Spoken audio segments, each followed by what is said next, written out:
Mga kababayan, maligayang pagbabalik po sa ating channel. So ngayon po sa pinaka-latest po na update sa gera po ng Israel at ng Iran ang pag-atake po ng US sa Kharg Island ay sinabi po ni US President Donald Trump na ang militar po ng US ay nagsagawa po ng matinding pagbomba sa mga pasilidad militar po ng Kharg Island sa Iran.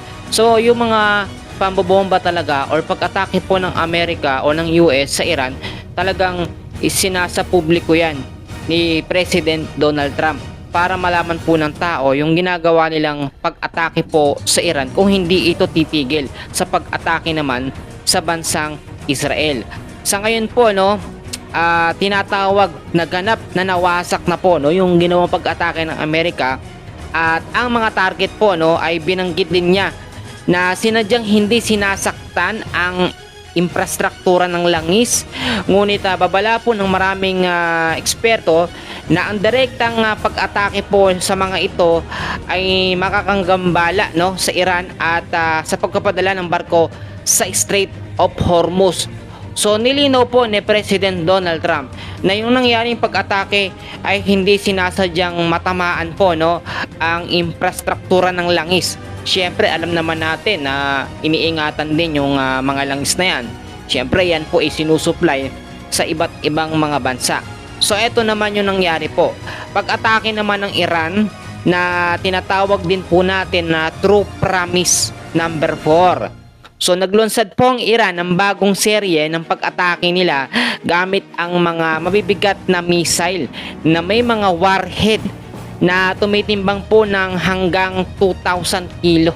Grabe kung iisipin nyo, kung i-imagine nyo po yung ganong klaseng missile, matindi po talaga yung pagsabog. Baka yung isang malaking building talagang makikita natin isang bomba lang o isang missile lang kayang-kaya pong patumbahin o pasabugin.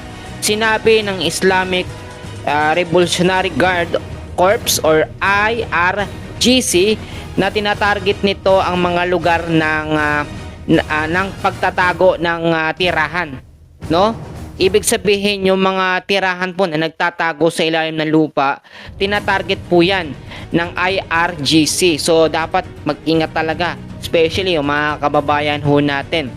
Sa gitnang Israel at mga base ng US sa Saudi Arabia, Iraq, United Arab Emirates at Iran. Kung mapapansin nyo, maraming mga bansa na ngayon ang naapektuhan sa gera ng Iran at ng Israel, at masyadong malakas ang loob ng Iran kahit binabangga nito ang Amerika, ang Saudi Arabia, Iraq, UAE at Qatar. Alam nyo kung bakit ganito na lamang kalakas ang loob ng bansang Iran? Dahil kinakampihan yan ngayon ng North Korea, China at ng Russia. Kahit po yung supreme leader nila ay namatay po sa pag-atake ng Amerika, may pumalit din agad na medyo mas bata pa na leader ng Israel. So ngayon tuloy po ang talagang paghihiganti ng Iran sa mga nakakabangga niya, especially sa Amerika at dito po sa Israel. So pagpapadala ng tropang militar, inutusan po ni Trump na ilipat ang 31 Marine Expeditionary Unit at tripulante o Tripoli assault ship mula sa Okinawa patungong Persian Gulf bilang tugon sa pagtaas ng tensyon.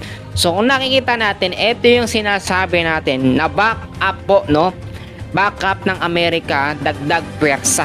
Matindi po ang mangyayari kapag ganyan ang nagiging sitwasyon. So yung iba bang mga nangyayari sa gerang ito, ang nagiging epekto naman ito sa ating ekonomiya, ang hidwaan ay nagdudulot po ng pagtaas ng presyo ng langis. Nararamdaman na yan dito sa bansang Pilipinas. Talagang yung gasolinahan ay pila-pila dahil na-expect na ito itataas hanggang 10 piso hanggang 15 piso per litro o bawat litro po. Kaya matindi po talaga yung nagiging problema natin ngayon. At ito po sa pandaigdigang merkado ho yan dahil sa pagtaas ng tensyon sa seguridad sa paligid ng Strait of Hormuz.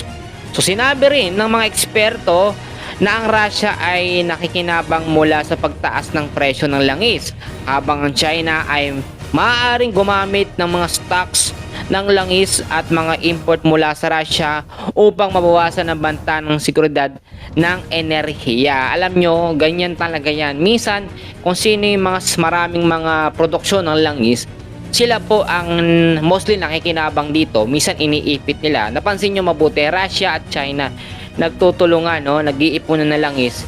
Yung Middle East naman, yung ibang bansa sa Asia na naaapektuhan tulad natin, ay naiipit po sa ganitong sitwasyon.